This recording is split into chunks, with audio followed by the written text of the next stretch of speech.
we always have to factor in willingness, right? Willingness matters to us. As an audience, we care about it. If you're willing to go out there and do the heavy lifting, if you accept a fight, if you're willing to go do something while other guys want to sit on the sidelines, well, they want to find reasons not to do it, there's a respect and appreciation that we, the audience, have. But how do we factor it in? Well, this guy's got this many knockouts, and he's got this many submissions, and here's what his record was, and here's what medals and achievements he had prior to getting into the organization. As we factor all of those things, you've got to be willing. I will tell you guys, to personalize, I've never been given more street cred in my life. I had a week, in a 1 week period, Jon Jones refused to fight me, and Rampage Jackson said I don't want to fight him, he would just take me down and hold me there. Rampage was dismissive. This is Rampage. Everybody's scared of Rampage. Guy wears a chain and he howls. He played B.A. Baracus. He was a former champion of the world. Like him coming out, and he was looking to be dismissive of him. He was looking to talk about, oh, he's a wrestler and he's a boring guy. But he paid me a huge compliment, even if he didn't mean to. And it was the same week that Jones had refused to fight. I'm telling you, I went to a small amateur show, Rumble at the Roseland in Portland, Oregon. The way people treated me. I'm walking through the way people are treated as though I had done something. I didn't win anything. I didn't accomplish a single thing, but I got this credit for this, what I'm calling willingness. And it's a very real thing, and you guys see it as well, but how do we factor it in? Okay, I'm going down a rabbit hole of 170 pounds, trying to guess what's going to happen. Who is Leon's first defense going to be? Obviously, Kamaru Usman qualifies as the top guy, but Colby Covington was the #1 contender. Are you looking for parity? Are you looking for fresh blood? How did Leon and Kamaru do? How is their buildup? How is this buzz? There's numbers that we don't have access to. I know they had a live gate in Salt Lake of just shy of 19,000 people. It was an arena record. So the very limited information that I have, they did really well. How do you preserve the idea of Chimaev versus Diaz when there's no title, there's no belt up for grabs, there's no great big shiny trinket, which is so important in our industry? Okay, you go with the next best thing. It's a #1 contenders match. Great. So that means everything's put on hold, right? If you're seeking strategy and you're trying to think, how do I get involved and how do I insert myself before a deal is done? You have right now until September 10th. You may have longer. But I can guarantee you have until September 10th. That's when Chimaev is going to fight Diaz, and we are going to preserve the idea that this is a #1 contenders match. So whatever you can do to hustle and bustle and get in there. And before you think that's done, you don't know if somebody's going to get hurt. You don't know how the fight is going to end. You don't know if there's going to be the great upset.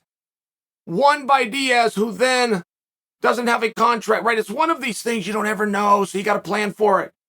You got to hustle. You got to maneuver this whole Chimaev versus Diaz. It's not a #1 contenders match. That's not what's selling. What if?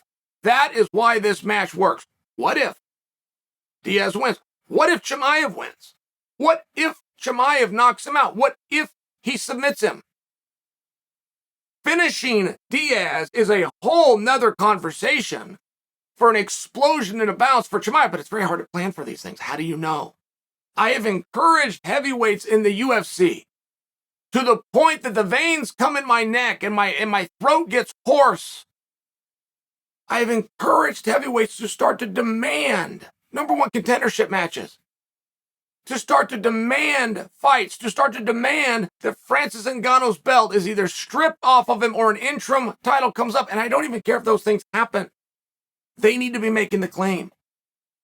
It's very tough for us, the audience, to allow anybody into this little elitist loft that is Francis, that is Stipe, that is Jon Jones. Because they're not even trying to climb the rungs. They've got to say it first. They got to say something that we're all going to tell them no, and we're all going to laugh at. That is step #1. If you're within the heavyweight class and you're trying to get somewhere and you've yet to be laughed at, you've yet to be teased, and you've yet to be told no, you haven't even taken the first step. That is the first step to any great idea, is somebody telling you no. And rejection is so hard, and they're well aware that when they make the claim, they're going to get told no, they're going to get straight on, they're going to get a door shut in their face. They don't want to take it, and it frustrates me. And as I go down a rabbit hole of 170 right now, of all the different moving parts of what's going to happen, there's one guy who sets himself apart from the pack in the category of willingness, and I don't think we're giving him enough credit. That is Gilbert Burns. Hard stop. So I'm looking and trying to figure out what's going to be next. As I'm reading about Gilbert Burns, he's talking about the fact that he wants to fight with Masvidal. Now, that was also a rumor that was confirmed last night by Dana. So we're looking to do that match. But Gilbert added a little bit more insight, which is we had a date of November 12th, and Masvidal just had some kind, like a surgery, operation or something on his wrist. He kept it very quiet, but Masvidal said, I can't come back that fast. So they looked to December, they looked to January. Then Gilbert is still talking about the division, and he reveals that Sean Brady is fighting with Belal Muhammad. Now, that announcement was made in July. That went over my head. I didn't know about that. Did you guys? That's the fight. That is the fight that I want to see, and it's a very hard fight to get because you have Belal Muhammad, who has absolutely skyrocketed his career. You wouldn't know what a Belal was 2 years ago. Now you're talking about a main event guy. To get him to put it all on the line with Sean Brady. Sean Brady's 15-0. Sean Brady has a perfect record, but you probably didn't know that until I just offered it. It's a very tough spot. As I'm going down 170, I'm reading about Gilbert Burns. I hear that this match is, I'm going, my goodness, this is incredible. Not to mention just 2 days ago, I'm told they're looking to do Wonder Boy versus Rakhmonov. I then have to be reminded that 2022 is unlike any year that we've ever seen before in the UFC's history. In terms of stars not being the one that are driving it. In terms of younger and new faces being given an opportunity. That has been the storyline. That has been what is out in front of all of us right now. Where you have the Belals, you have the Sean Bradys, you have the Rakhmonovs that are going to be given equal opportunity. Name recognition be damned. It's an incredible spot. I give all of those guys credit. Everybody's name that I just said, but there is one guy that stands out. It's Gilbert Burns. Gilbert Burns got to fight for a championship. Now, he had a lot of wins. He had a medal from Abu Dhabi. He tried a couple of different weight classes. He got into the 5-round club. He checked a lot of boxes. I get that, but make no mistake. He was given that opportunity for time and time again, going out and doing something nobody else wanted to do.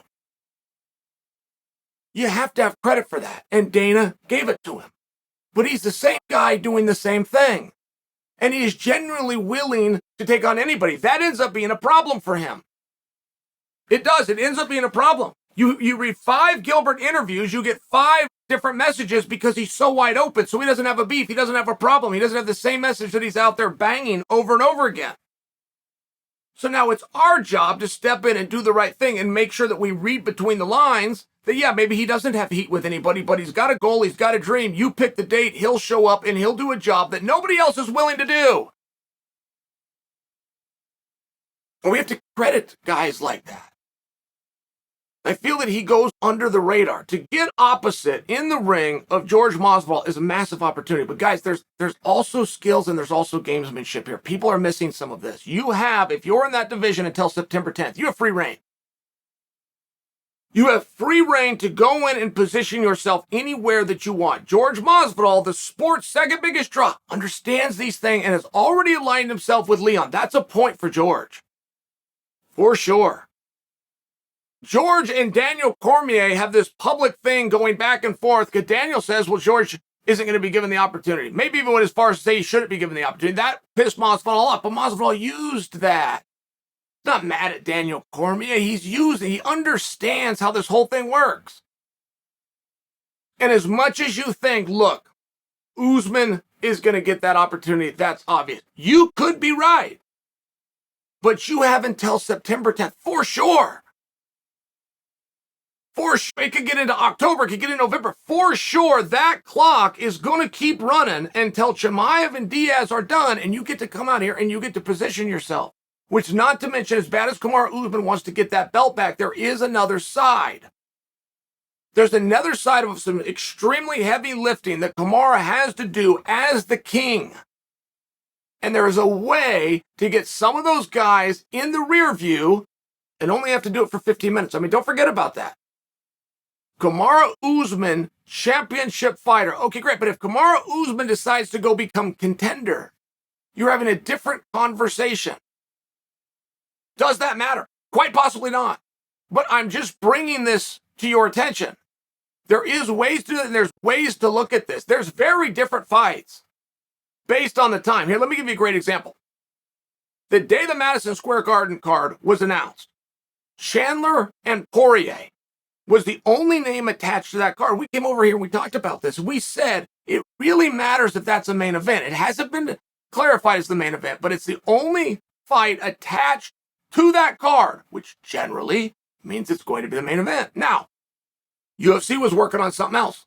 They didn't have it done when they announced the venue, and that was Pierre versus Adesanya. So when that comes in, title fight, of course, it's going to top the bill. They then changed, just out of respect to you, the audience, thinking you're going to have so much fun, and to the athletes, and are trying to preserve a championship feel, and they made Chandler versus Poirier 25 minutes. That's a different match. That's a different match. You may even come to a different conclusion. I do.